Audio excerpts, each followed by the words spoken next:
Hello friends, எல்லோரும் நல்லா இருக்கீங்களா? நம்ம மாடி தோட்டத்தில் செடிகள்லாம் நல்லா ஆரோக்கியமாகவும் ஹெல்த்தியாகவும் இருக்கிறதுக்கு நான் கொடுக்கக்கூடிய உரங்கள் தாங்க காரணம். அந்த உரங்கள் பற்றி தான் நாங்களோட ஷேர் பண்ணிக்க போகிறேன்.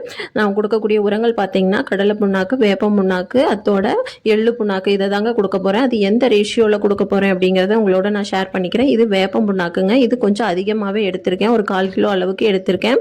நமக்கு அவ்வளோ தேவைப்படாது. நம்ம 100 கிராம் இருந்தாலே போதும். நான் 1/4 கிலோ எடுத்துருக்கிறதுக்கு காரணம் பார்த்திங்கன்னா நம்ம பாட்டில் நிறைய எறும்பு தொல்லைகள் இருக்குதுங்க.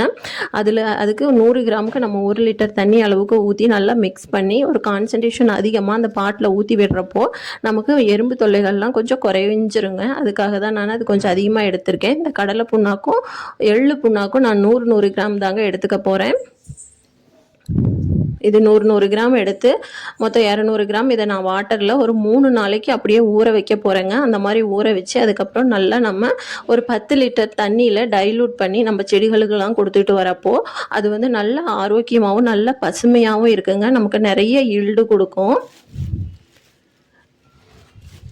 நான் வேப்ப புண்ணாக்கு கரைச்சி வச்சுருக்கிற கரைசலை எறும்பு தொல்லைக்கு நான் ஒரு சில பாட்டில் இருக்குதுங்க, அதுக்கு ஊற்றினது போக மீதி இதோடையே நான் மிக்ஸ் பண்ணிக்குவேன். அதாவது வேப்ப புண்ணாக்கு கரைசலை இந்த கடலை புண்ணாக்கு எள்ளு புண்ணாக்கோட நான் மிக்ஸ் பண்ணிக்குவேங்க. அதனால் அது தனியாக ஊற போட்டிருக்கேன். இது தனியாக ஊற போடுறேன் பாருங்கள். இது 100 கிராம் ரெண்டையும் எடுத்து நான் ஊற போட்டுட்டேன். இது நம்ம மூடி வச்சிடணுங்க. ஓப்பனில் வச்சுருந்தா 3 நாள் நம்ம வைக்கிறப்போ அது ஒரு ஸ்மெல்லு பயங்கரமாக இருக்குங்க. ஒரு புளிப்பு வடை மாதிரி வந்துடும். இதை 3 நாள் ஊறினதுக்கப்புறம் நம்ம ஒரு 10 லிட்டர் தண்ணியில் நம்ம மிக்ஸ் பண்ணி செடிகளுக்கு ஒரு அரை லிட்டர் கொடுத்தாலே போதுங்க. நம்ம வச்சுருக்கிற பாட்டுக்கு ஒரு அரை லிட்டர் கொடுத்தாலே போதும். அந்த மாதிரி கொடுக்குறப்போ நல்லாவே நமக்கு ஈல்டு கிடைக்குங்க. பாருங்கள், இது நம்ம மாடி தோட்டத்தில் கிடைச்ச காய்கறிகள் தான். நான் கொடுக்குற உரம்னு பார்த்திங்கன்னா இது மட்டும்தாங்க, வேறு எதுவுமே கொடுக்க மாட்டேன்.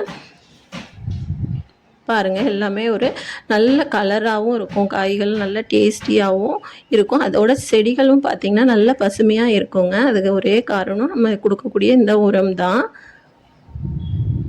இந்த வீடியோ பிடிச்சிருந்தா ப்ளீஸ் சப்ஸ்கிரைப் பண்ணிக்கோங்க. இந்த மாதிரி மோர் ஐடியாஸ் நான் உங்களோட ஷேர் பண்ணிக்கிறேன்.